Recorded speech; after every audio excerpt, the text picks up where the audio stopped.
the next step in your career? In coaching, you just, really it's kind of a cult, clique. And I've known Will for a long time. I've actually known Will since he was a player in high school. I was an assistant to the coach that recruited him coming out of high school at Georgia Tech. So it's all about people. We had a good staff at Auburn, me, Will, and T-Rob. It's just a good opportunity. I went to school at the Citadel and really enjoy South Carolina. Know about how passionate Gamecock fans are, and just look forward to trying to restart, what Coach Spurrier and Coach Holtz has done before us. Right. And what did Muschamp and Will say to you when he was trying to convince you to come here? What was this pitch? He really didn't have to say much. It's an opportunity. You interested? I said, yeah, absolutely. Just goes from there. We stayed and coached the bowl game, had fun with the bowl game. Just came over to, a couple of days after the bowl game. And South Carolina's defense hasn't been what it was when Clowney and Swearinger and those guys were here. It kind of took a dip the past 2 seasons. What's the challenge to retaining that or coming back to that? Well, I think in everything involves about talent and players, but I think it's not only everybody talks about recruiting, but as much as anything, it's about developing the guys you got. I think we got a bunch of good players here. We just got to get them remotivated and inspire them to be the best they can be. And the game of football is a funny game. There's a lot of games last year Carolina was in, close games. And, you just got to find a way to win games. And where do you see this team next season? I know some of the expectation is to compete for an SEC. Where do you see that? I'll tell you, I'll just be perfectly honest with you. I've been here since Monday. I probably watched 3 games of tape with these guys. I wouldn't want to make a prediction on them. We're gonna play hard. It'll be a tough team, and hopefully a disciplined team, and we're gonna play together as a team. Coach, how much does the recruiting pitch kind of change knowing? The way I recruit, I don't. It's really not a pitch. I talk to these kids. Most of the young men we're recruiting are kids that are first generation getting a chance to go to college, or this is the best opportunity for them to go to college. So I talk to them more about getting a chance to play college football at a special university in the elite league in college football, and getting a quality education that's going to affect the rest of their life. I don't get all caught up in the hype of all the other stuff. Obviously you sell Columbia, you sell the passion of Carolina fans and game day here at Williams-Brice, but this is bigger than that, really. This is about the young men having a chance to change their future, and we want the right kind of guys. We want guys that want to get an education, want to do right off the field as young men, and then obviously want to develop them to be the best players they can be. So it's really not a pitch. It's not like you're selling something. Right. I look at recruiting as presenting an opportunity. And before all that takes place, you'd have to do a really good job targeting young men, right? Finding the guys that are the right match for not only the University of South Carolina, but what we're looking for in a football player in the program, and then matching that, and then saying, hey, if you like us, we like you, here's the opportunity. But we're up front with our guys. Going to college is difficult. Playing football in the SEC is difficult. Doing both of them, it takes a unique individual. Doing both of them on a high level, it takes a unique individual. How much of a draw is it for you being out to so many different SEC places to come to somewhere that seems to have a lot of the things in place to win, but maybe hasn't reached that next level? You know what? I have a unique perspective, obviously, because I've been at great programs. You've been in Alabama 3 times, Tennessee, LSU, Georgia Tech, and now in Auburn for the 1 season, and now at South Carolina. All the schools in the SEC are special. They're special because of the people that have come before you. Not only as a coach, but the players at the school, just the alumni, everything the school represents. Because let's look at it just factually. Game days in the SEC are phenomenal. It's like unreal, and you got to have an appreciation for that passion, that intensity, and for me, it's always. Every Saturday is like an adrenaline rush for me for these people. How much they love their school, they love their team. So it's special. You can't describe it. It's special. What is it like for you transitioning? Obviously, you coached defensive line before, but going from linebackers that you've done for a while to going back to defensive line? You know what? It's coaching defense, coaching anyway, any position. It's just teaching, right? But when you're a good teacher, you want to inspire the student to learn and to want to be the best they can be. The techniques that D-line play, the techniques that linebacker play, the techniques that secondary play. It's not that much different. We played in a bowl game. Will's over here, I'm coordinating the defense, and now I got to coach a little DB play. Now I got to coach a little inside linebacker play. Now I got to coach a little D-line play. It wasn't any different. It's what you know, it's what you are. You're a coach. So I'm excited about the D-line because we're going to have a team meeting on Sunday, and one of the questions I'm going to ask those guys is, all right, what's the standard? Okay, how do you get there? And I want them to see what I see. And if they don't see what I see, I'm going to teach them what I see, and I'm going to teach them how to get there. Because I have a vision for what a good defensive line looks like. I've been around a lot of great defensive lines, recruited them and coached them. So, with a lot of kids nowadays, you just got to communicate the expectation, and then it's their job to work to meet it. Now, they might not meet it every day. That's part of it. But we're working to get better every day, or someday we're going to realize what we're looking for. Was there something you could take from that game getting kind of thrown into coordinating the defense? I coordinated before. It was fun. I had a couple graduate assistants that did an outstanding job, and Blake Gideon did a phenomenal job with the secondary, and Kyle Krantz, helped me unbelievably. We got Kyle here with us now, and then Travis Williams had linebackers. Rodney Garner did a good job up front. We just had fun. Guys went out, played hard, believed in the plan, and that's what coaching is. You inspire the kids to do better than they've done before. And that's the only game since I'm really proud of the fact that's the only game since Gus has been a head coach that Auburn's held an offense without scoring an offensive touchdown. I didn't realize that until I got in Carolina. Somebody told me that Tuesday. I said, "Really? That sounds pretty cool." How did the players kind of respond to you taking over that? Hey, I say, hey, this is the situation. Sometimes in life there's change. You got to embrace the change. And one of my sayings is you got to embrace the grind. If you don't enjoy the hard part of football, like as a coach, if you don't enjoy working 16 hours a day, you ain't gonna be a good coach. Well, as a player, if you don't enjoy a coach being in you and on you, you ain't gonna really be a good football player. Football's hard. It's difficult. It's like life. So I tell them, hey, we're preparing you for life. You're gonna be a better man, a better husband, better father because you play football for us in this program. But it was fun, man. Kids did a great job. They did a great job. We didn't take it to me. We didn't give up and give no new Rodney speeches. We told them it's never about the opponent, it's always about us. We focused on what we could control, and we knew we were playing against a really good offensive team, and the quarterback was unbelievable. It was phenomenal.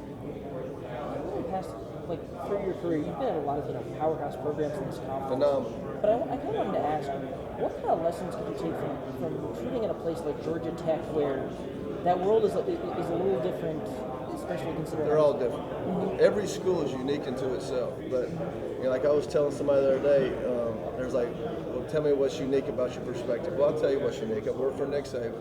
I work for Bobby Ross. I work for George O'Leary. I've worked for Will Muschamp as a coordinator. I've worked for Kirby Smart as a coordinator. I worked for Monty Kifflin as a coordinator. I worked for Justin Wilcox, who was at Southern Cal. All of them are phenomenal coaches, do a great job. You know what they are? They're all different. It's not just one way. You know what I'm saying? So you got to be yourself. You got to get kids to buy into whatever you're believing in and make them believe it. And then you got to get them to go out and play. But football is a very competitive game. It's a game where you get to perform or show what you're all about every Saturday. And, there's no better place than the SEC. I mean, this is SEC country. I mean, no slight to anyone, but this is the elite conference in college football. I was kind of also asking in terms of when you're at Georgia Tech, you might be going a little uphill where Georgia's kind of king. Does that kind of give you valuable lessons in not only being able to walk in and say, I coach for Nick Saban and I'm from Alabama, and also saying, you might go to Georgia. What's the name of this state we're in? South Carolina. All right, well we're Carolina. Mm-hmm. So we're not working uphill against anything. We're worried about University of South Carolina. We're going to represent it the right way. We're going to work hard. We're going to work together, and we believe in the way we do things. What do you see as you want to be the personality of this defensive line and really this defensive unit overall, the personality of the hallmark? Well, I think it'll all start with the head coach and the way he is. We're going to be a determined bunch. We're going to play with effort. We're going to play with relentless effort. All right, we want to be physical. We want to be tough-minded, and we want to be a disciplined team. We don't want to be a team that beats ourselves. When you watch college football, and you watch it closely every Sunday, when you go through those box scores and you're really paying attention, you know what you're looking at? There's a lot more teams that lose games.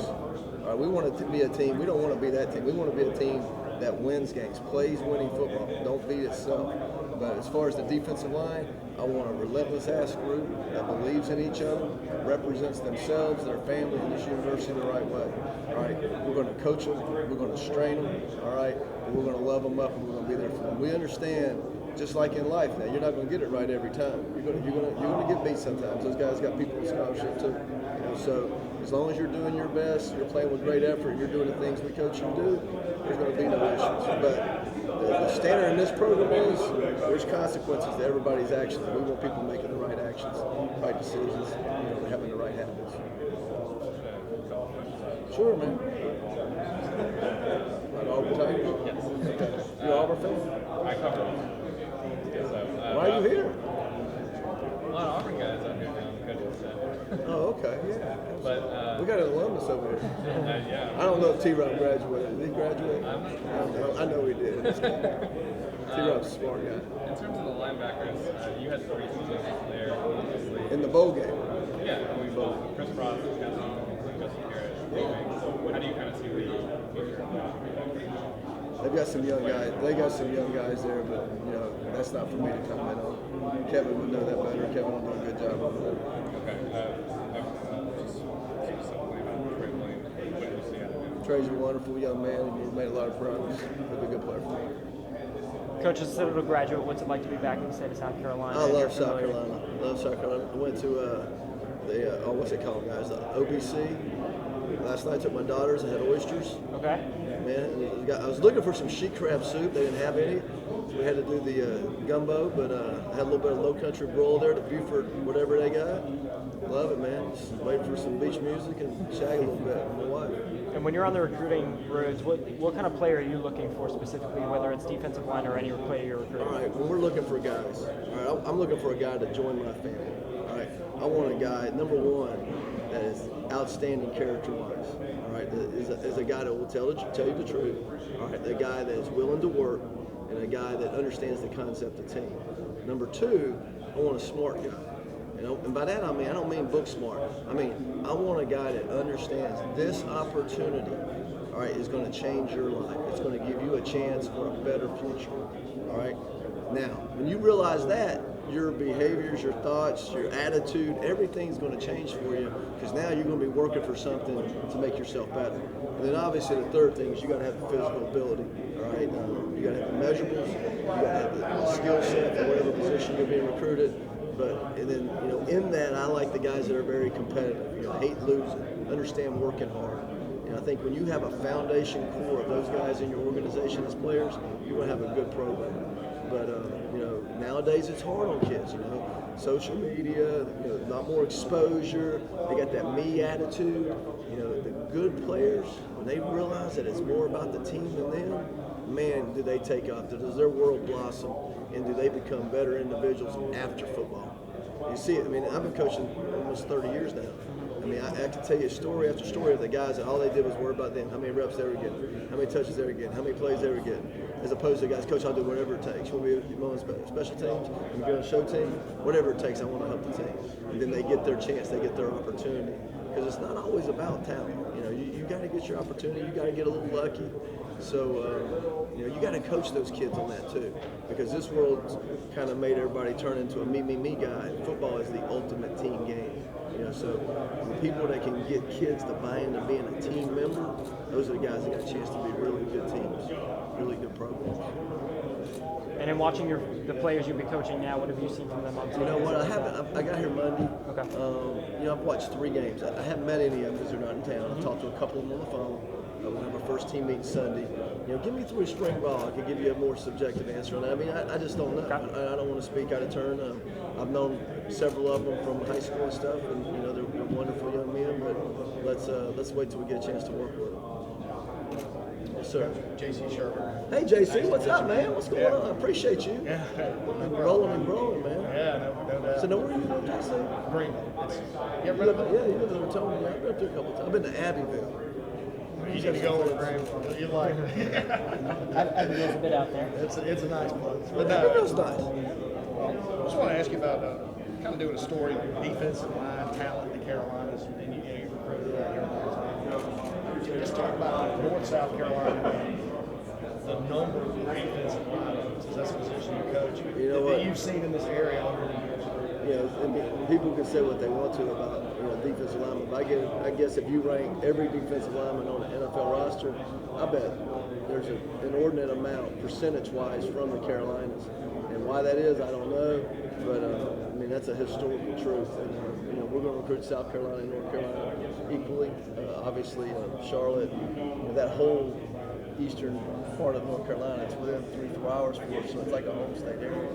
But defensive line is the key to the drill. Offensive line is probably the next key to the drill. Football will always be a line of scrimmage game. If you dominate the front, if you dominate and control the line of scrimmage, you're going to give yourself a chance to win the football game. Now that being said, it takes you got to get the best players. You got to work hard in the weight room and the off-season program, coaching them to develop them.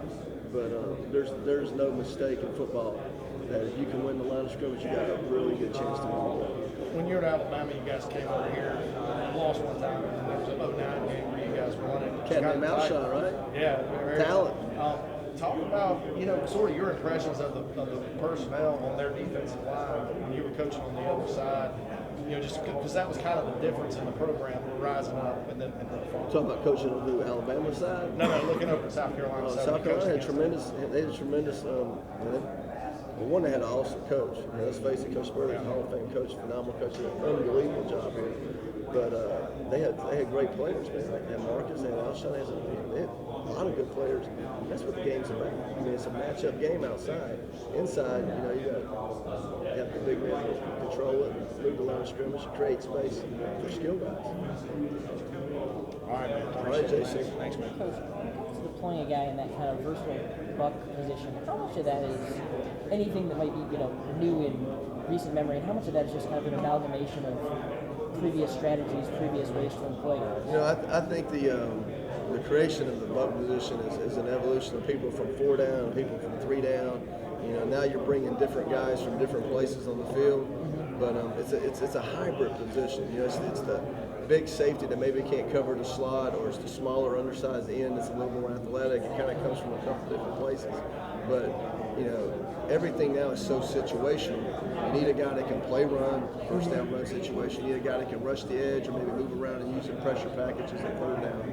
And it is a special position, and it needs to be a productive position for you in terms of how you can get that guy to make plays for you. It's like using a good receiver. I mean, this guy's a specialty athlete, hybrid type athlete. You want to be able to put him in places to make plays. Is a lot of that just sort of a response to wanting the flexibility where offenses are saying we're going to have the same personnel, but we're going to be able to go 2 by 2. We're going to be able to, go tight. You want to give them something where they got to worry about, hey, where is this guy? How they ID him in production, how they ID him in the front. Maybe it limits their package a little bit because, let's face it, now with offenses with the multiple formations and the spread and all the different types of motions they use, it kind of limits, or what I call dumbs down defenses to playing 1 or 2 defenses to make the look easy for the quarterback. Well, if you got that guy that can be a defensive end in a 4-3 and also can play 3-4, be a linebacker, that creates some unique opportunities for you defensively and creates some problems for them offensively in terms of protections, how they just, how they, going to account for that guy in the run game. And everything on defense is about creating a lost yardage down where you can get the defense or the offense, off its schedule and get them in long yards. What's up, guys? Coach has said that defensive line's a priority in this class. I know it's probably a priority every year, but being this is your first class here, what is it about the defensive line you guys are trying to Well, you always want big athletic guys, and the tough part is when you're coming in a transition year, especially with 3 weeks left, you're trying to get on the best players you can, and then after that, you're looking for guys that you think will develop, and be able to help you, and maybe not true freshman year, but somewhere down the line, there'll be a guy that has the character, the size and athletic ability, strength, where they'll be able to contribute to what you're looking for up front. But it's important. D-line's critical. What are the challenges of a transition class like this when you only got a couple weeks? Just timing, because in recruiting, it's all relationships, and if you didn't have a previous relationship with a guy that you weren't recruiting at your other school, because that's difficult when you're trying to recruit a guy that you're recruiting from one school. I don't really get into that too much, but I mean, you over time, recruiting's about building strong relationships where the opportunity you present to a guy, he believes in you, he understands it's going to be hard, he understands he's going to have to do all the work, but you're going to be there. You're going to support him when he's having tough times. You're going to give him direction and stuff like that. But we're going to do a good job. We got a tremendous recruiting staff. Guys have got outstanding relationships, and we're going to do the best job we can here finishing up. What has been the secret to your success to be a well-regarded recruiter? Any tips or any? I think in recruiting it's just like anything else in life. None of us live on an island of one.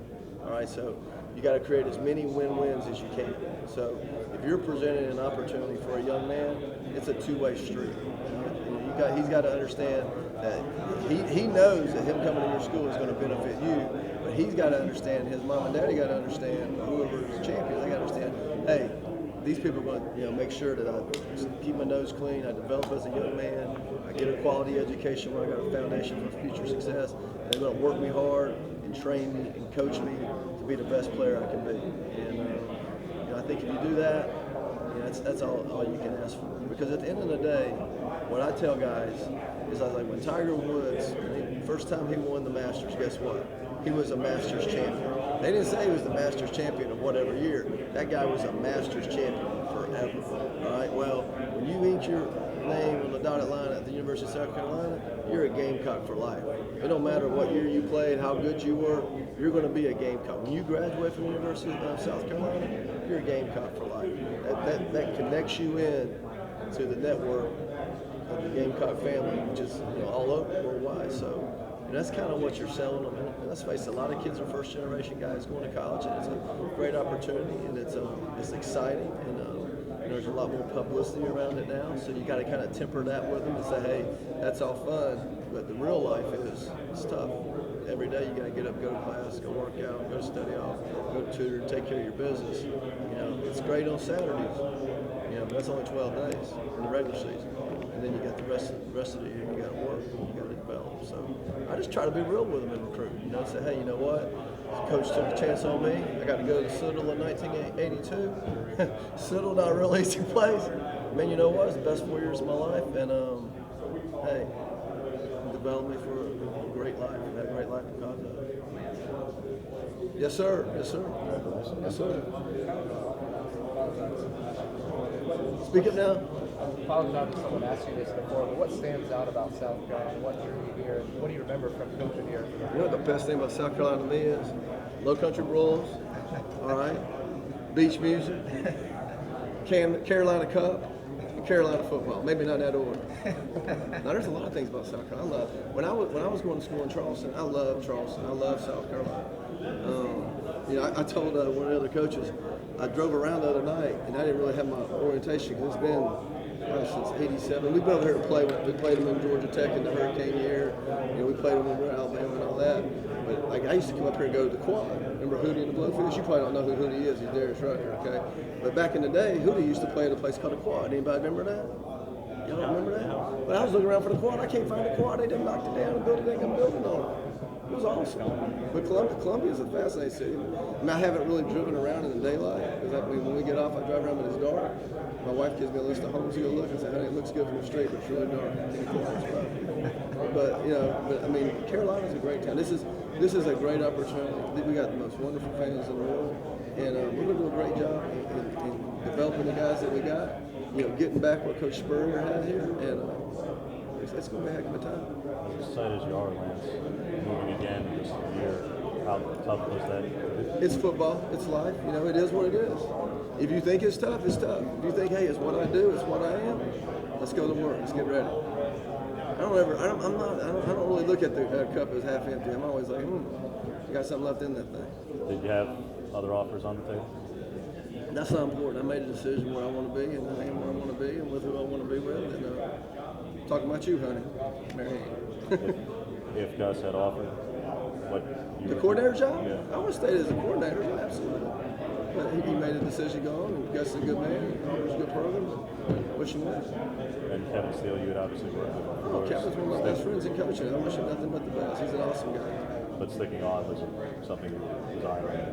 You know what? That's just I made a decision where I thought was best for me, and I've got a history with Will. I've known Will since he was a high school senior. So and I believe him. I believe what he stands for, and I think I don't have any thinking about it. I know we're going to do a good job.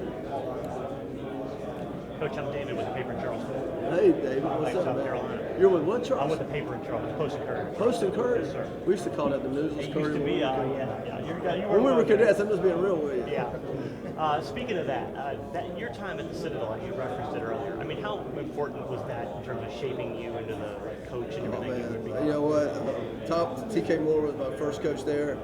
Danny Smith was my defensive coordinator. He's now with the Steelers. Danny Smith got me into coaching when I graduated from the Citadel. He was with Bobby Ross at Georgia Tech. Worked for a guy named Charlie Taft. Loved like my dad.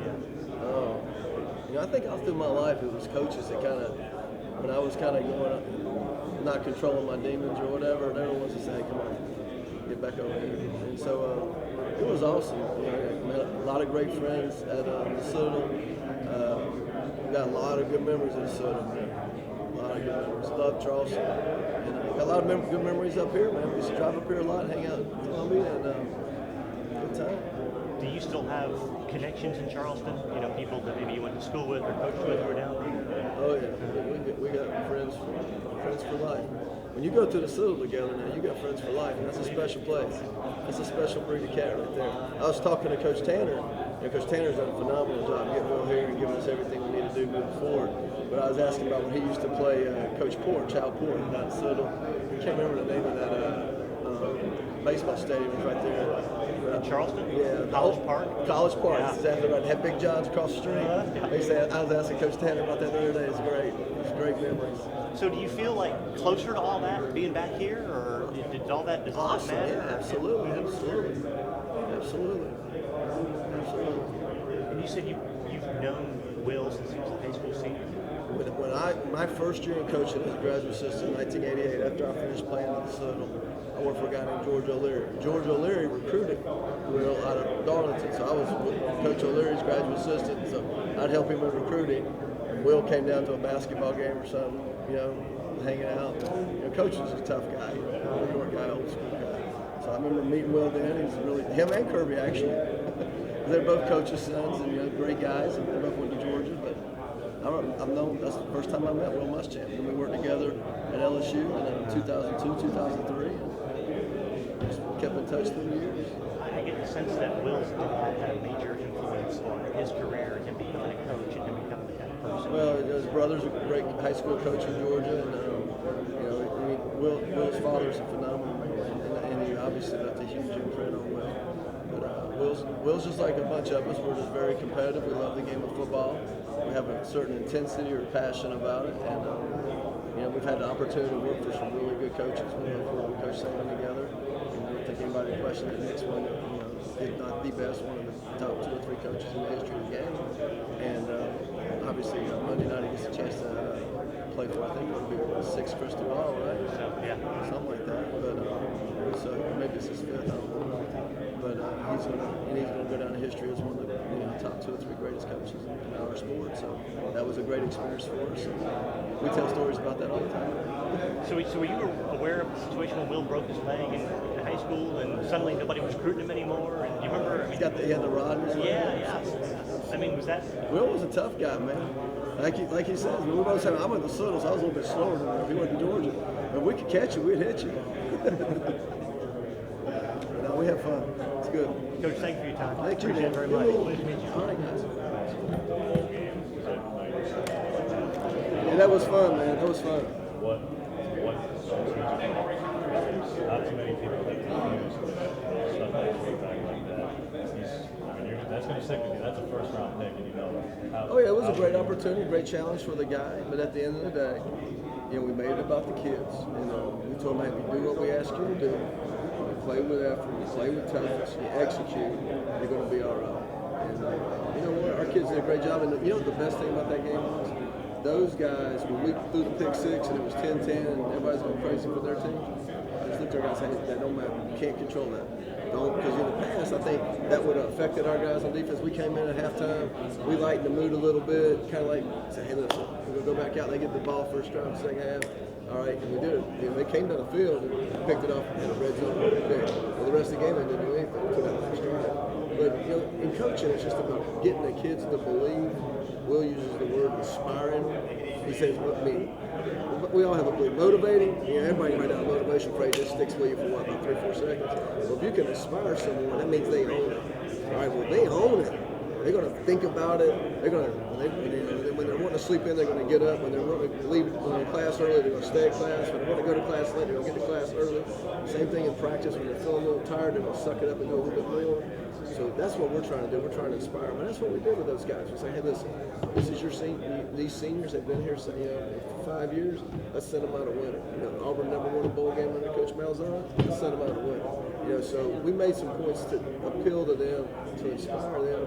You know what? We did a couple things different, but nothing had done all year. What did they need to accomplish it? I mean, this was a trying season. It was a tough deal. We lost a lot of close. We lost 4 games by 1 score over there, but that's in the past. That's history. We just learn from it. But the bowl experience, I was happy for those kids because they had been through a lot. And for young kids are resilient, but they still get affected by disappointment. Especially with so much media attention. And I try to tell them, hey, don't worry about that. Same ones that are patting you on the back are the same ones talking about you. So you do the best you can. You go have fun. You represent your school and yourself in the right way. Everything will be all right. And you know what? And lastly, for Auburn purposes, is Travis Williams being promoted to that spot. I am so happy for Travis and his family. Travis played there. He's a great young coach, and he'll do a good job. Kevin will be good for him. Kevin will do a good job coaching him. He's got a lot to learn, but he's energetic and looking for it. Hey, Coach, let's talk about how this all came together. What made this the right move for you to come with? If we don't win the national championship, I don't guess it was the right move, right? No, I mean, in coaching, coaching's a little bit, it's one of them jobs where it's kind of like a family job. You spend so much time together, so you really want to be with guys that you know, that you've been with before, that you kind of understand each other. And I think for me it was really easy because I've known Will since he was a high school senior. We've worked together, we won a national championship together, we followed each other's careers, and we kind of understand what each other wants. I mean, I understand exactly where Will's coming from and his statement to the team, what he wants the team to represent, how he wants the team to represent. So for me, it wasn't a difficult decision. And also, going to the Citadel, being in South Carolina for 5 years as a cadet, it's a great opportunity to get back to South Carolina. What's the thing that you think the kids are going to need to get? You're talking about what Will wants. For kids, what's the hardest first thing for them to grasp? Well, this is what I think all the young people need to understand. Okay, anytime there's a change in life, it's difficult. Okay, it's difficult for coaches, it's difficult for fans, it's difficult for administration, it's going to be difficult for these players. What they need to understand is it's a clean slate. All right, nobody's judging. Nobody cares about what happened in the past. All right, we're going to define exactly what we want for these guys.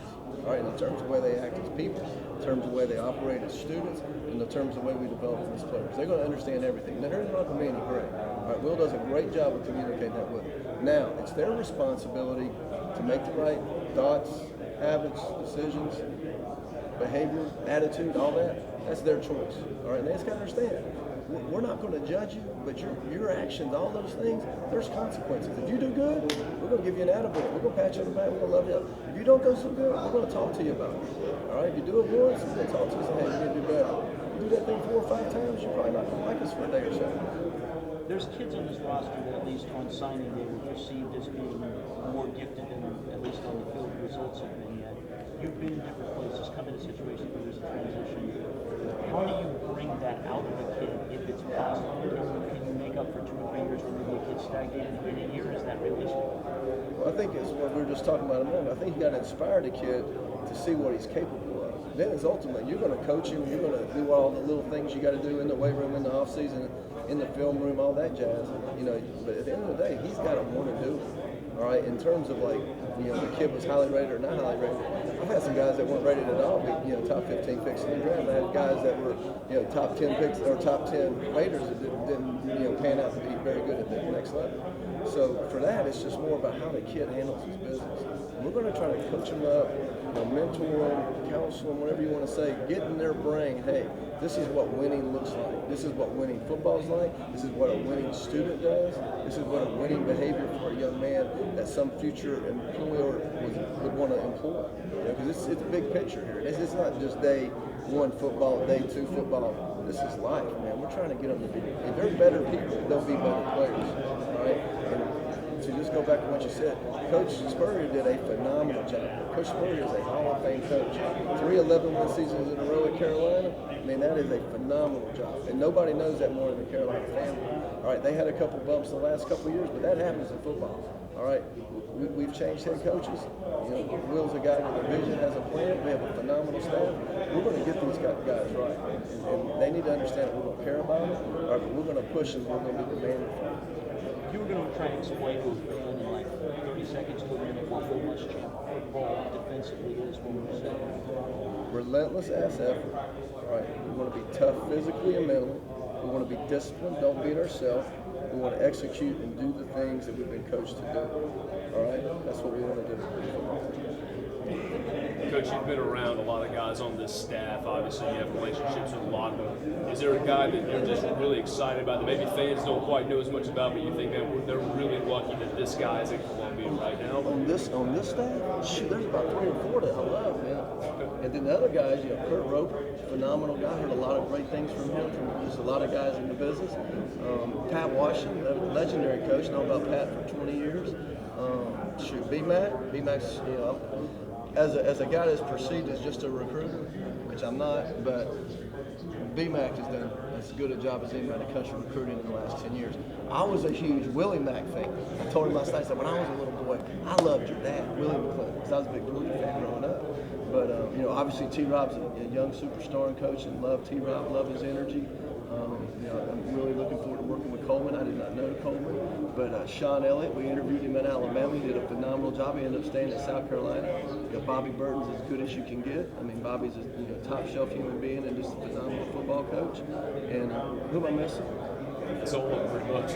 We only got 8 right now, right? Brian. And Will, Brian. D-Mac's the best. And then, you know, Will, you know, everybody knows how much I love Will probably his whole life.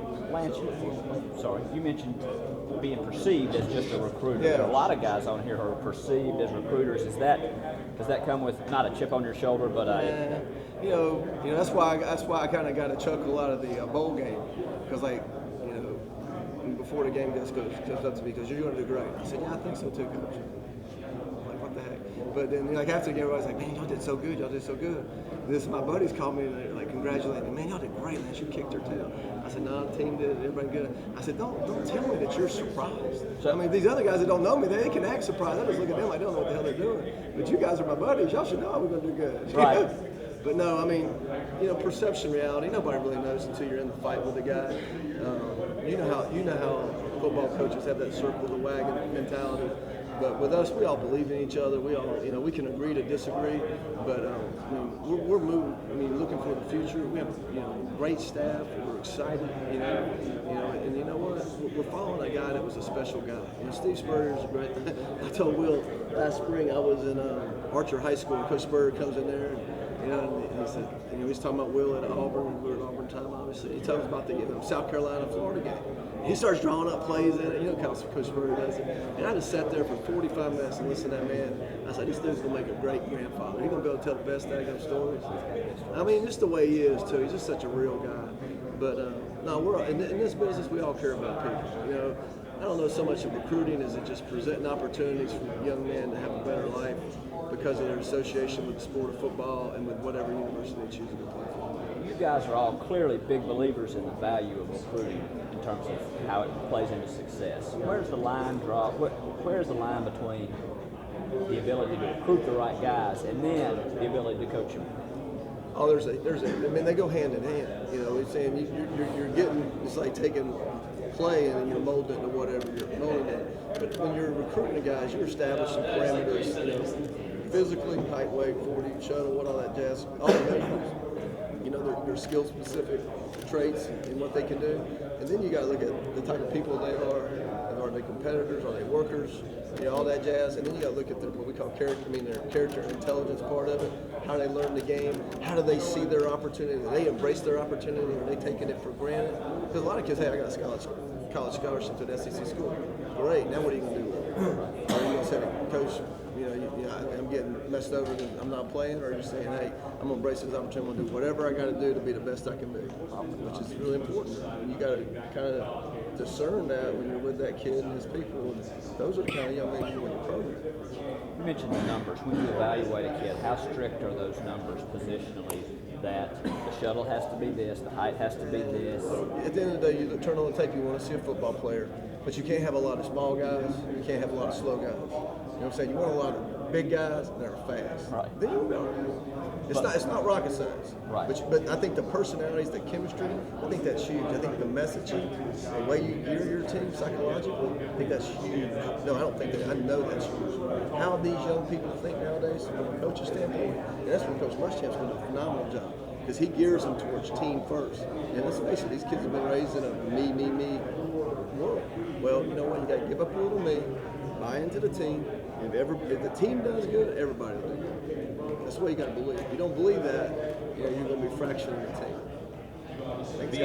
Being a graduate of the Citadel, being around the SEC, talk about your kind of knowledge of South Carolina and the football program over the last 15 years or so. You know what? It's been I've been Tennessee, Alabama 3 times, Georgia Tech. South Carolina's always been a program that I follow. As a football coach, you're kind of insulated in your own little bubble, in your own little world. But I've followed them with Coach Holtz. Coach Holtz did a phenomenal job here back in the days when Charlie Strong was here. Always had a lot of good coaches, and gotten the most out of their team. Coach Spurrier and his staff for a long time did a great job building it back up. 3-11 win teams. And then like yesterday, I was looking, and in the 2010 to 2014 run with Coach Spurrier, they won 49 games in those 5 years. Well, that was 11th best in the country. All right, that's what Carolina's capable of. Our charge is to get it back to them. That's what we want to get it back to. It's going to take hard work, just like it did Coach Spurrier and his staff. But I believe in Coach Muschamp, the vision he's got, and the staff. And Coach Tanner's been unbelievably supportive, giving us everything we need, to get that done. It's just going to take time. Nothing's ever built in a day, but we're going to go to work every day and have a vision for what we want Carolina football to be. People say, well, it's easier to recruit in Georgia, Auburn, Florida, South Carolina. What do you say to that when you hear, I don't know if you even hear people say that? You know what? I don't think it's easy to recruit to anyone. I think it's really difficult in terms of evaluating. All right, you got to evaluate. You got to find the right mix, the right blend for your school. All right, and then that kid's got to make a decision. You don't want to beg a kid to come to your school. You want a kid to buy in and be all in and say, hey, I'm going to be part of the solution. You don't want some guy that you have to, hey, you beg, and maybe he's, last school standing. You don't want that kind of guy. You want a guy that loves Carolina, wants to be at Carolina, and is willing to work and do what it takes to get himself and this program where we all want. Thanks, Coach. Thank you. This unit has struggled so much in the trenches the past 2 years. Yeah, I heard that. How difficult is it for you as a coach to come in on year one and try and make a major adjustment? I don't look at it in terms of difficulty. It's a tremendous opportunity. Now, is it going to be challenging? It may be. I mean, every great opportunity has some challenges in it. But we're going to instill a belief in these kids that if they'll buy in, they'll do the things we ask them to do. All right, we're going to be okay. Now, when that is, what that is, we don't know yet. But initially, we just want to establish the culture, the expectations, and then we want to give them the tools, whether it's in the weight room, in the off-season program, coaching, teaching, whatever it is, for them to be successful. So that's the way we want to start it. And then recruiting is going to play a big part of that. But I've talked to a couple of young men on the phone. They've been really positive. They're excited about meeting somebody new. I guess that's still the first day they meet me. But we're excited about it. And in coaching, every year's a new year. I mean, there's teams have ups and downs, things happen we can't explain. But you got to work every day thinking that you're going to get it done. You don't ever think about what's out there that's going to keep you from getting it done. You think in terms of getting it done. You've been on some national championship staffs. You've been around the state for a long time. This year, obviously, the team in the upstate is playing for a national championship. I coached with Dabo in '99. I'm not a hater with guys. I know Clemson, South Carolina, just like Alabama, Auburn, just like Georgia Tech. But I respect the job coaches do. Dabo's done a great job. He deserves a lot of adulation for that. He's gonna get a chance to play against a great coach in Nick Saban, next phenomenal coach. That's what we want to get to. All right, and we got the people, the staff, the head coach. Everybody in this administration. That's what our vision for Carolina football is, and there's no reason we can't. The fact is, there's a program 2 hours up the road that's playing for you. Does that make you guys feel like, why can't we get this done? I'm not worried about what they're doing. All right, I'm really not. I'm worried about what South Carolina's doing, but I believe in the people we got here. That's why I'm here. All right, and we're going to get it done. Now it's going to take some time to get done, but we're going to get it done. Talk about being around the game for such a long time. What makes a good recruit? What goes into that process of getting a kid to buy into a team? I think it's all about people. I said this a little bit earlier. I said, recruiting is about establishing good relationships, all right, and people have a different view of what recruiting really is. Recruiting is really about presenting opportunity to a young man to associate himself with a great university, to play great football in the elite football conference, in college football, all right, and then making him understand that, listen, all this social media and all this jazz, it's hard right now, all right, but, I mean, it's easy right now and fun right now, but the hard work's coming. So just understand, you got to be a worker. You got to be a competitor. You know, you got to have the right mindset in terms of, hey, I have this vision for myself, but it ain't just going to be handed to me. I got to go get it. You've been around a lot of great defensive minds in your career. To have Ellis Johnson here, I know it's off the field, that quality control. Love Ellis. To put him, I mean, do you even begin to compare him to Monty because of just the elder Yeah, stage? he's an old sage, absolutely. You know, I think Ellis has got a little more hair than mine.